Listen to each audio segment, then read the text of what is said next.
Há uma frase que ficou registada no meu coração, que é a frase: o futuro pertence aos intercessores. Gostava muito que você retivesse esta frase e a guardasse para si: o futuro pertence aos intercessores. E por essa razão eu, a partir de hoje, à sexta-feira, quero falar com os irmãos sobre intercessão, alguns minutos, conversarmos e depois reunir os irmãos e orarmos e intercedermos conforme aquilo que sentirmos no nosso coração. E não sabemos o que vai acontecer. Quem sabe se a uma certa altura do ano nós teremos aqui um ministério secreto. Um ministério secreto dos intercessores, que ninguém sabe quem são, apenas eles sabem quem são. Porque se existe alguma coisa importante na vida de uma igreja, são os intercessores, que muitas vezes não aparecem ou não se dá por eles, mas a ação deles no seio de uma igreja é mais importante do que a gente possa alguma vez ter imaginado.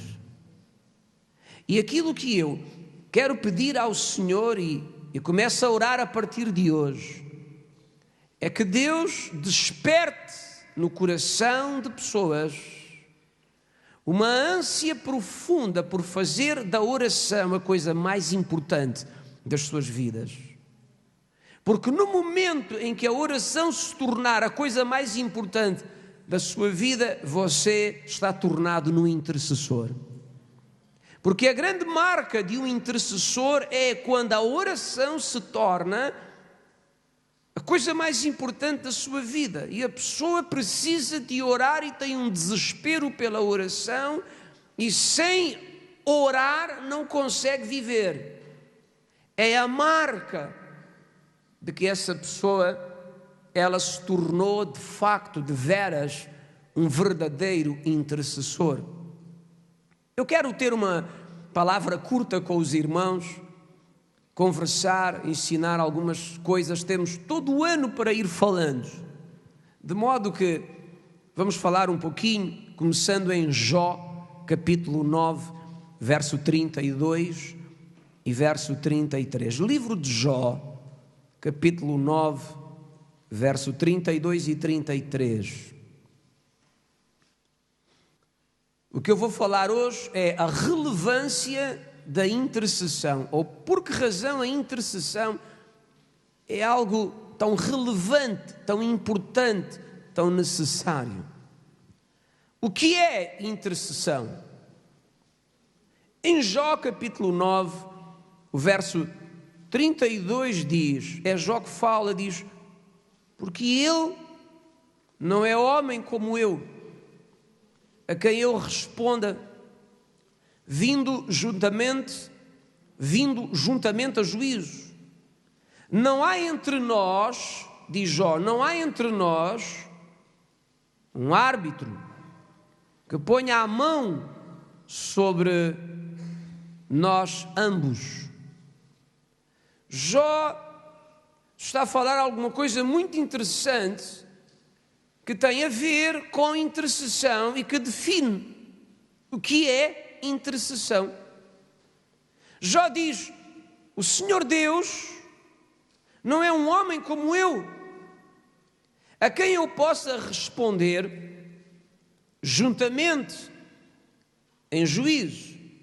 E entre nós, diz ele, não há árbitro, entre nós não há árbitro, mediador, intermediário, que ponha a mão sobre nós ambos. A imagem que ele passa é duas pessoas que parece que têm um diferendo, têm ali uma situação por resolver, e vem um terceiro que se coloca no meio, que coloca as mãos sobre ambas as partes, para que se tente chegar a um consenso, a um acordo, a uma reconciliação. E quando nós falamos de intercessão, intercessão significa o quê? O que é intercessão? Basicamente, a intercessão é alguém que se coloca no lugar de outro para lutar a causa dessa pessoa como se fosse a sua própria causa.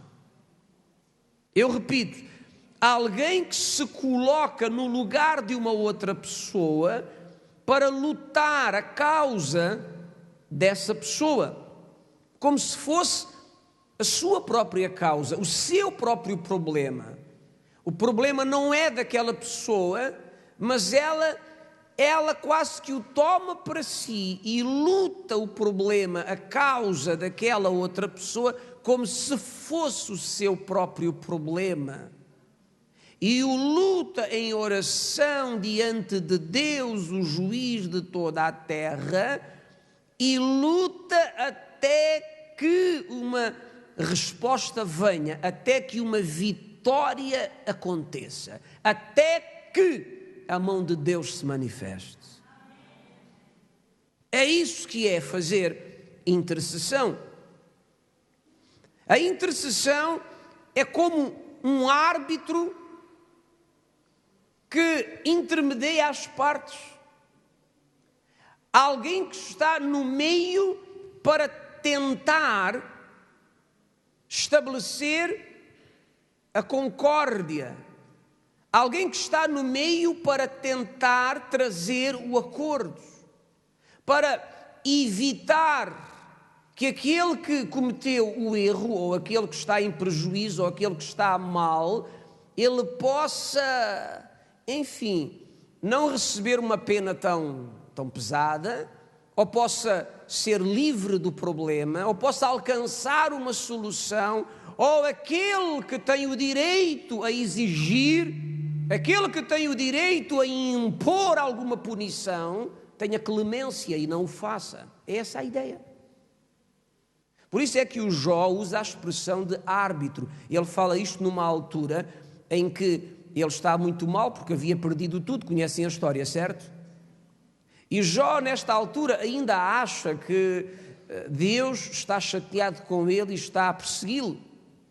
E por isso é que ele usa esta expressão: não há entre mim e Deus um árbitro, alguém que faça a intermediação, alguém que fale com Deus a meu favor, alguém que vá lá dizer a Deus que eu não tenho, ou pelo menos penso, não tenho culpa para que me aconteça aquilo que me está a acontecer. Não há um árbitro, não há um intermediador entre mim e ele. E naquela altura não havia, graças a Deus agora há. Nós temos um, e é por isso que temos acesso ao Deus Todo-Poderoso, é Jesus. Por isso é que a Bíblia diz que Ele é o caminho, Ele é o mediador, o intermediário entre Deus e os homens, aquele que está que se colocou entre Deus e os homens. E hoje é o nosso intercessor por excelência, é o que diz a palavra de Deus. Amém? Intercessão é também uma luta de oração. Alguém repita: luta de oração. Outra vez. Uma luta de oração para que Deus manifeste o seu poder, cumpra a sua palavra na vida de pessoas ou no meio de situações complicadas. Você lembra-se de um homem chamado Jacó, que durante uma noite se agarrou a um anjo, que tinha aspecto de homem, parecia homem, mas não era homem, era anjo. E ele se agarrou durante toda a noite. Alguém se lembra disso? E diz que ele clamou durante aquela noite e disse: não te deixarei enquanto não me abençoares. Foi uma luta de oração de um homem que sabia que se Deus não o ajudasse, tinha os dias contados.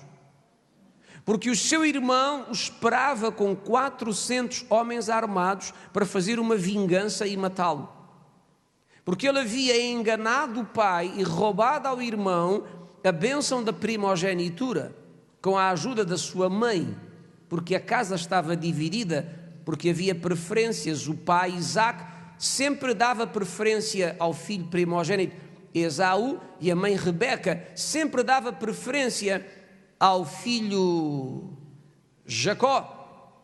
E quando se dá preferência dentro de uma casa, está-se a dar uma educação tão errada que no dia de amanhã isto vai potenciar conflitos. E assim aconteceu na casa de Isaac, uma casa dividida.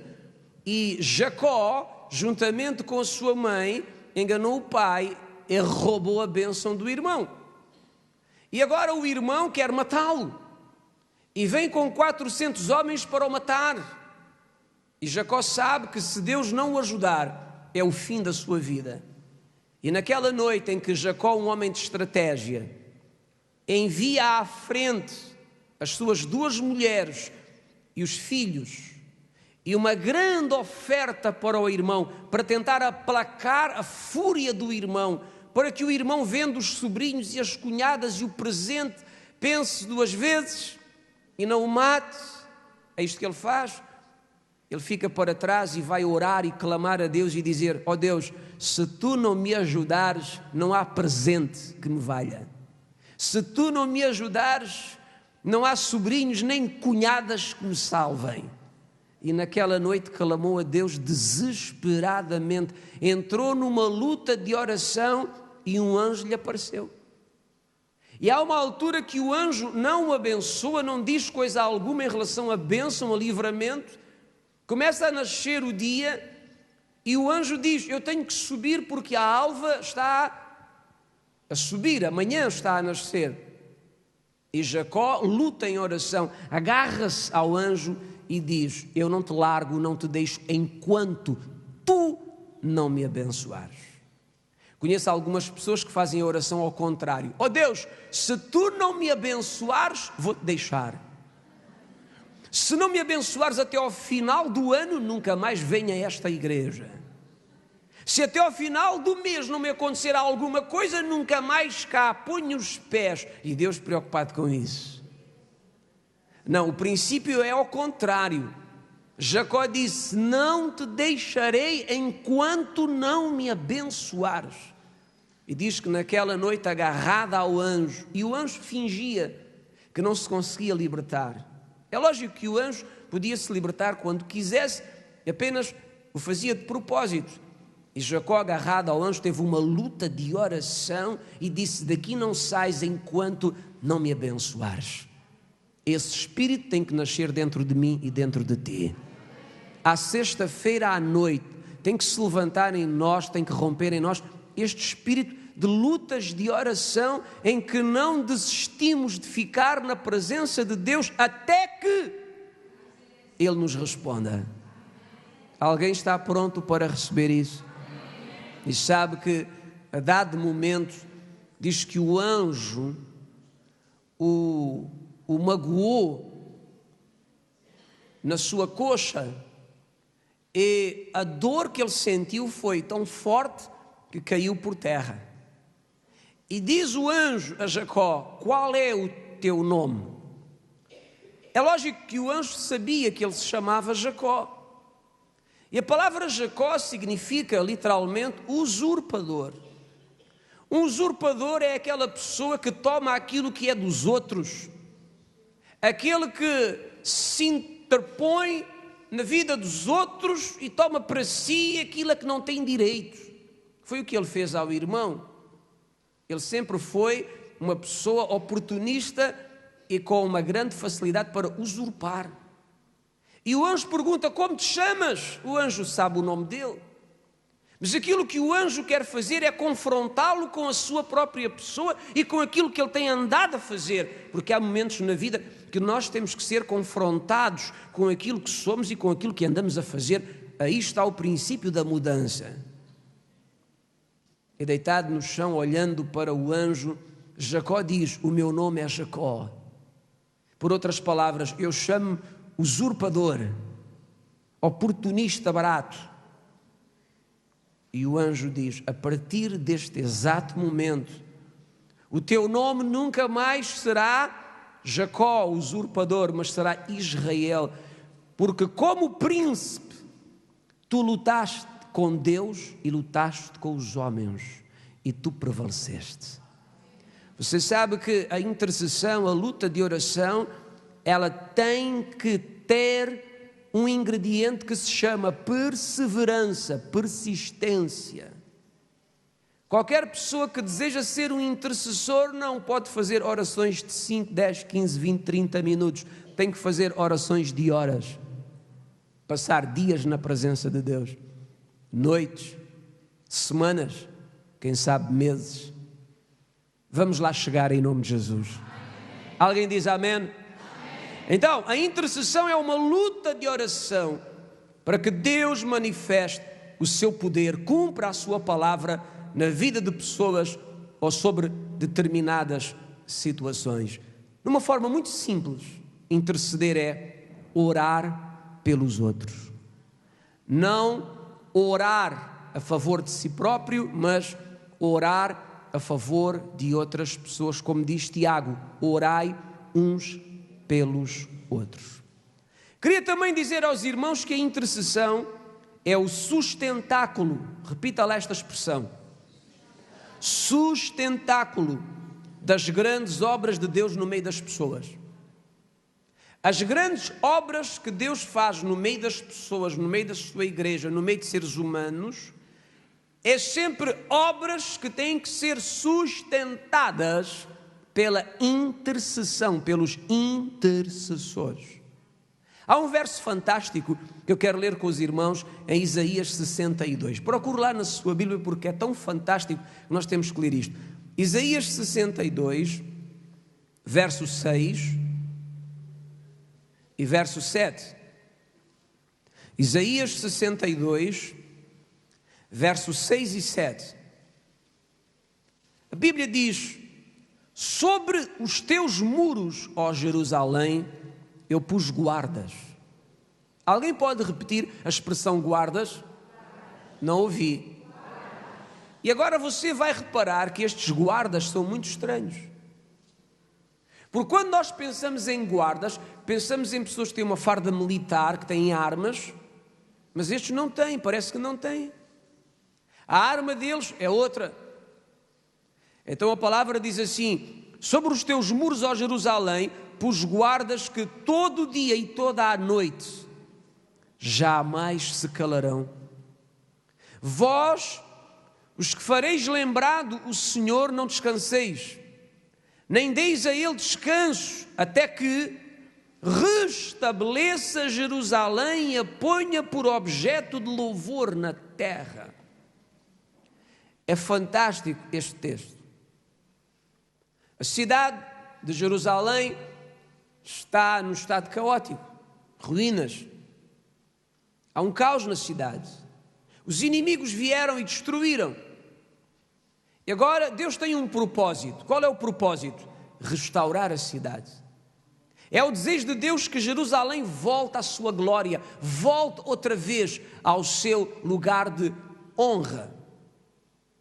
E qual é a primeira classe de pessoas que Deus envia para a restauração da cidade? Irmãos, qualquer pessoa inteligente, mas de mente humana, mente natural, iria enviar engenheiros, arquitetos, para fazerem o estudo do estado da cidade e perceberem o que é preciso fazer nela. Mas quando nós vemos as coisas do ponto de vista espiritual é diferente. A primeira classe de pessoas que Deus envia à cidade para que ela seja restaurada são guardas cuja arma está na boca. Alguém está a me entender? E Deus diz: e os guardas que eu tenho enviado, eles clamarão de dia e clamarão de noite até. E eu gosto da expressão até. Alguém repita 3 vezes até. O que é que significa até? Até significa enquanto a cidade não se restaurar, não nos calaremos. Enquanto a cidade não voltar de novo à sua glória, a nossa voz não se calará. Isto é discurso de intercessor. Porque intercessor pensa assim: Enquanto não houver uma resposta, um livramento, um milagre, a minha oração não para. Enquanto a igreja não transbordar, eu vou orar até morrer. Enquanto a unção não vier e começar um tempo de avivamento, de dia e de noite eu levanto a minha voz para clamar a Deus sem cessar. Esse é o Espírito.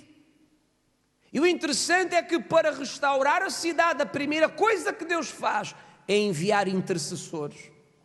Deus diz: ó Jerusalém, eu já te enviei guardas que não se calarão, dia e noite me invocarão, até que a cidade volte outra vez ao seu lugar de glória no meio das nações da terra.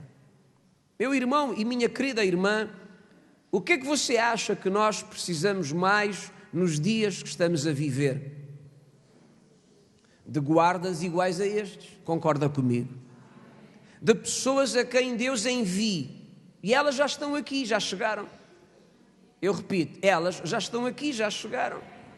Repito mais uma vez, essas pessoas já cá estão. Estão sentadas em cadeiras brancas. Se calhar alguns não sabem aquilo que serão amanhã.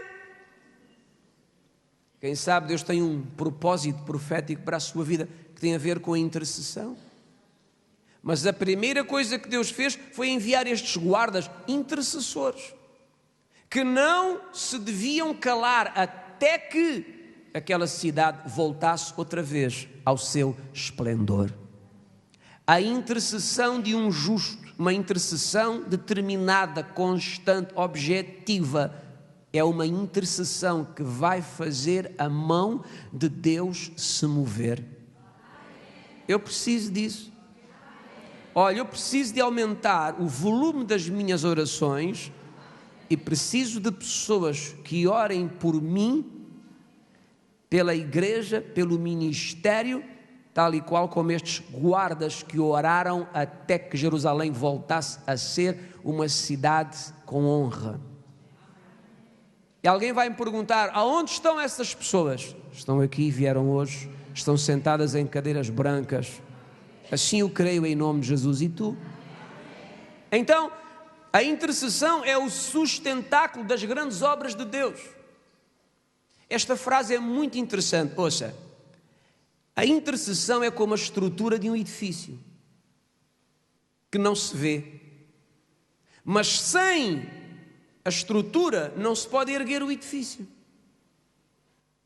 Quando tu entras numa casa, tu não vês a grande parte da estrutura que sustenta a casa, ou vês? Não, tu não vês. Mas o certo é que, se não houvesse ali uma estrutura, não se podia ter edificado aquela casa. Como é que se edifica uma casa sem uma estrutura? Por isso é que quando se começa a construir um edifício, se começa a construir primeiramente fundamentos. Não é verdade? E começa-se a construir uma estrutura de ferro com betão, uma estrutura calculada ao pormenor, e depois daquela estrutura concluída é que se fecham paredes e se rebocam e se pinta. E quando nós entramos no prédio, aquilo que está mais escondido no prédio é a estrutura. O que nos chama a atenção é o chão bonito, a cor das paredes, a qualidade das portas de madeira. Não é verdade? Mas a grande questão é que há ali uma estrutura que permitiu que se tivesse construído aquele edifício. Sem aquela estrutura não se podia construir. A estrutura está encoberta no edifício. Eu digo aos irmãos, esta casa tem uma estrutura encoberta. Sabiam disto? De 5 em 5 metros no chão tem vigas que não se vêem, grossíssimas, não é verdade? Nós descobrimos, as vigas estão aqui, não se vêem, mas essas vigas aqui no chão, de 5 em 5 metros, grossas, de betão, com ferro, dão consistência, segurança a esta casa. Não se vê, mas estão aí. Da mesma forma que a estrutura passa despercebida, mas sem ela não se pode edificar a casa, a intercessão é como uma estrutura que muitas vezes passa despercebida. Sabe, quantos homens de Deus são conhecidos pelos seus milagres em nome de Jesus, mas ninguém conhece aqueles que estão por detrás, lutando dia e noite em orações constantes. Alguém me ouviu? É a estrutura que permite edificar uma grande casa. Quantos homens de Deus têm ministérios hoje gigantescos, lindíssimos, onde a mão de Deus se move de modo incrível. E conhecemos os seus feitos, conhecemos os livros, conhecemos aquilo que fazem em nome de Jesus, mas por vezes não conhecemos a estrutura de intercessão, de oração constante que existe por detrás. Então, para haver uma grande obra de Deus no meio das pessoas, é preciso que existam pessoas que orem e orem e orem sem cessar. E alguém vai perguntar: aonde estão essas pessoas, pastor? Vieram hoje, estão aqui na igreja, vão ser capacitadas, habilitadas, vão crescer e vão se tornar guerreiros de oração, intercessores em nome de Jesus. Está pronto para isso? Diga amém. Quero também mostrar aos irmãos por que razão intercessores são necessários e são tão importantes. Em Ezequiel 22, procure lá na Bíblia, um pouquinho mais à frente, Ezequiel capítulo 22, verso de número 29. Ezequiel capítulo 22, verso 29 e 30. Aqui mostra por que razão intercessores são tão importantes para Deus e são tão necessários na casa do Senhor. Porque o futuro pertence aos intercessores. Ezequiel 22, 29. Contra o povo da terra praticam extorsão, andam roubando, fazem violência ao aflito e ao necessitado, e ao estrangeiro oprimem sem razão. Verso 30. Busquei entre eles um homem que tapasse o muro e se colocasse na brecha perante mim, a favor desta terra, para que eu não a destruísse, mas a ninguém achei. Verso 31. Por isso derramei sobre eles a minha indignação. Ouça bem, você sabe que Deus, Ele é juiz. E como juiz, Ele não pode deixar passar impune os erros, as maldades, as iniquidades dos seres humanos. Existe um tempo para as pessoas se arrependerem do mal que fazem e a seguir vem um tempo para Deus executar juízo. Mas a Bíblia mostra que se houver intercessores, pessoas que se levantem perante o juiz para clamar por clemência, perdão, misericórdia, é possível o juízo ser aplacado, ou não ser tão severo, a punição não ser tão intensa. E esta palavra conta algo muito interessante.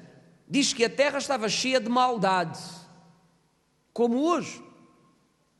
Então diz que se praticava extorsão, roubo, violência aos aflitos, aos necessitados, aos estrangeiros.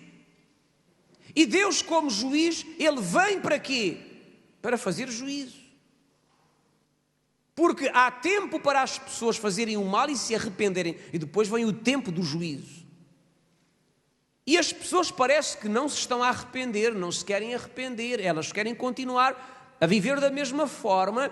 E Deus, Ele tem que ser fiel aos seus atributos, e como é juiz tem que executar juízo, mas não tem prazer no juízo. Eu repito, Deus não tem prazer no juízo. Eu repito, Deus não tem prazer no juízo. Quando Deus executa juízo, Ele não tem prazer nisso. Ele não se alegra, Ele não ri quando tem que executar juízo. Mas porque Deus tem que ser fiel aos seus atributos, Ele não pode quebrar os seus atributos. Se Ele é juiz, Ele tem que executar o juízo no tempo, na hora exata. Mas Ele não tem prazer no juízo. E sabe o que é que Deus procurou? Um intercessor. Diz a palavra que Deus procurou alguém na terra que se colocasse entre o seu juízo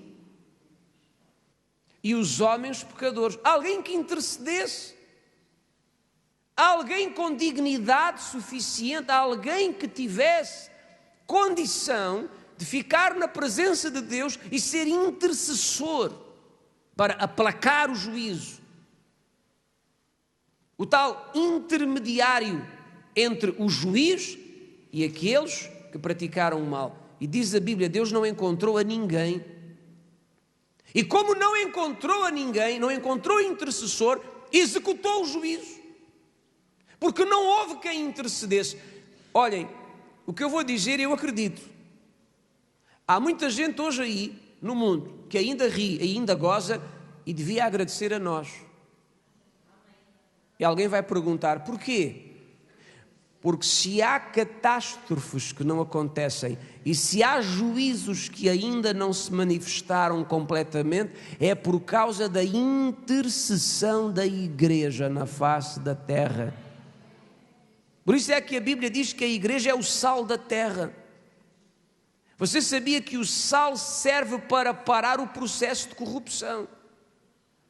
Para que uma carne não apodreça, coloca-se a carne no sal.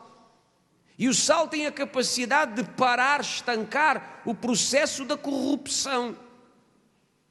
Jesus disse que a igreja é o sal da terra. O que isso quer dizer? Que a igreja é quem muitas vezes evita maiores desgraças. É quem muitas vezes consegue aplacar manifestações de juízo que estão para vir. Faz-me lembrar o que fez Abraão. Lembra-se de Abraão quando intercedeu pela cidade de Sodoma e Gomorra, onde estava o seu sobrinho Ló? Quantos se lembram? Começou a interceder. E Deus disse a Abraão, ouça que isto é muito interessante, Deus disse a Abraão, eu vou destruir as cidades de Sodoma e Gomorra. Porque Amós diz que Deus nunca faz nada na terra, o que é que Deus faz? Sem o revelar primeiro a um profeta. Qualquer coisa que esteja para acontecer da parte de Deus, Deus vai revelar a um profeta primeiro. Disse o profeta Amós. E a Bíblia é clara quando diz que Abraão era profeta. Há um texto na Bíblia que diz que Abraão era profeta. Por isso é que Deus foi dizer a Abraão o que ia fazer, porque Deus não faz nada na terra sem o revelar a um profeta. E quando Deus revelou a Abraão o que ia fazer, sabe o que é que Abraão fez? Começou a interceder. E como é que ele intercedeu? Diz que ele dizia, Deus, se houver lá nas cidades 50 homens justos, tu vais destruir as cidades com esses homens justos lá? Tu vais poupar a cidade se houver 50 justos? E o juiz olha para o intercessor, é o que está aqui em Ezequiel, e diz, olha, se houver 50 justos, por amor aos 50 justos, eu não vou destruir a cidade. Mas não há 50. Então ele pensa e começa a orar de novo, Senhor, e se houver 40, e 30, e 20? E Deus diz sempre a mesma coisa, por amor a esses, eu poupo a cidade. Eu tolero, o que foi que eu disse? Eu tolero por mais um tempo a iniquidade. E vocês sabem que a prática pecaminosa mais comum em Sodoma e Gomorra era as práticas de homossexualismo e bestialismo, ou bestialidade, pedofilia, porque diz que do mais velho até o mais novo era uma depravação tão grande que Deus veio executar juízo. E Deus disse: eu vou tolerar por mais um tempo, se houver lá 20 justos, mas não há. Olhe para mim, porque será que Deus ainda tolera o mundo de hoje? Alguns dizem Deus tolera porque Ele é um Deus cheio de amor. Eu vou lhe dizer, Deus tolera porque na terra há milhões de santos que levantam a voz todos os dias em oração. Porque se não fosse a oração dos santos que intercedem, o tal sal, pode acreditar que há juízos que já se tinham manifestado. E Abraão parou nos 10 e disse: se houver 10 justos, por amor aos 10 não poupas a cidade? E Deus disse: sim, por amor a 10 pouparei a cidade, vou tolerar aquilo mais um tempo, a ver se arrependem, por amor a 10, mas não há 10. E Abraão parou, e a Bíblia diz que havia um, porque a Bíblia diz que Ló era um homem justo, está escrito, que Deus livrou o justo Ló, mas não livrou a cidade.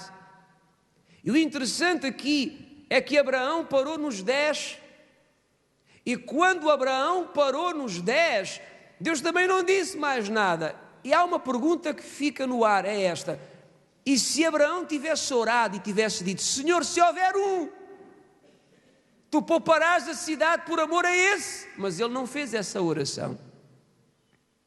E sabe por que razão intercessores são tão importantes? Escreva isto no seu coração. Porque Deus permitiu-se, eu repito, Deus permitiu-se limitar no seu agir na terra pela oração dos seus santos. Eu repito, Deus permitiu-se limitar no seu agir na terra pela oração dos seus santos. Se nós não orarmos, não vamos ver o agir de Deus. Se nós orarmos, vamos ver o agir de Deus. Porquê? Porque Deus depende da nossa oração. Não é que Ele dependa, Ele decidiu que as coisas sejam assim. Por isso é que Jesus vivia em constante oração. Por isso é que a Bíblia diz que devemos orar sem cessar. Por isso é que Paulo orava abundantemente de noite e de dia. E agora pergunto eu e nós aqui, diga ao seu irmão: chegou a nossa hora. Este é o nosso ano de orar como nunca oramos em toda a nossa vida. Se alguém liga comigo, diga amém. Amém. Então, a intercessão pode aplacar, suster, atrasar, impedir o juízo divino. Por isso é que os intercessores são importantes. Porque quando se levantam pessoas a interceder, há juízos que acabam por não se manifestar. Há livramentos que sucedem. Eu não me esqueço de algo que aconteceu há poucos anos atrás.